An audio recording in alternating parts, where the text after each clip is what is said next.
Tuhan siap menopang kita. Bacaan, Yesaya pasal 30 ayat 18-26.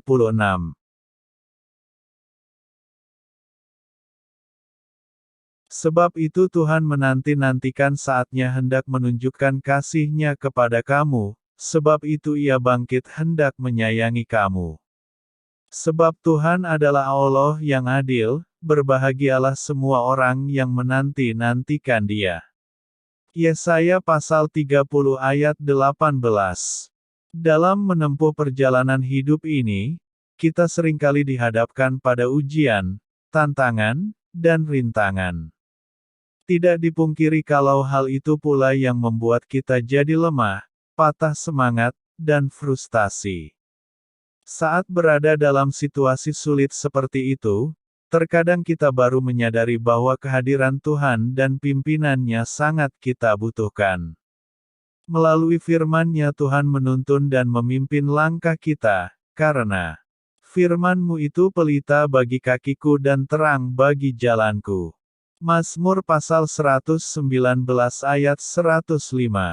Firman Tuhan ibarat kompas yang memberikan arah kemana kita harus melangkah dan berjalan. Dalam memimpin langkah umat-Nya, Tuhan tidak selalu berada di depan, bahkan terkadang sepertinya Dia meninggalkan kita, dan tidak memperdulikan kita.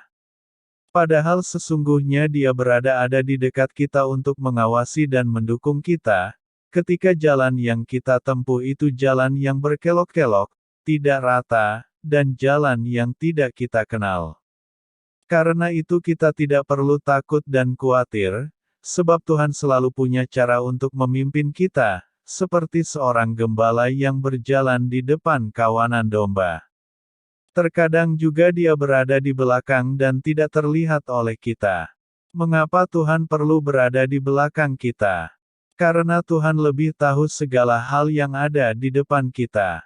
Itulah sebabnya kita perlu ditopang dan didorong agar terus maju.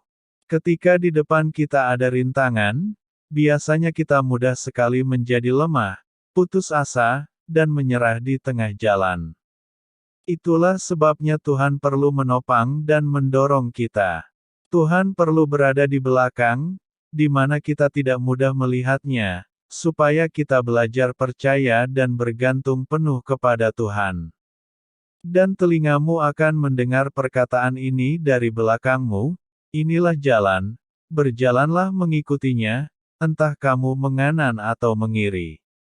Yesaya ayat 30 pasal 21. Jangan seperti Thomas yang baru mau percaya, kalau ia sudah melihat bukti, Tuhan mau kita belajar bergantung sepenuhnya kepadanya. Maksud Tuhan berada di belakang adalah hendak melatih iman kita. Relakan diri untuk dipimpin oleh Tuhan. Sebab hanya Dialah yang tahu jalan mana yang harus kita tempuh. Dari sudut manapun, Tuhan sanggup menuntun dan memimpin kita. Ia menyegarkan jiwaku. Ia menuntun aku di jalan yang benar oleh karena namanya. Mazmur pasal 23 ayat 3. Berbahagialah orang yang melakukan firman Tuhan. Tuhan Yesus Kristus memberkati.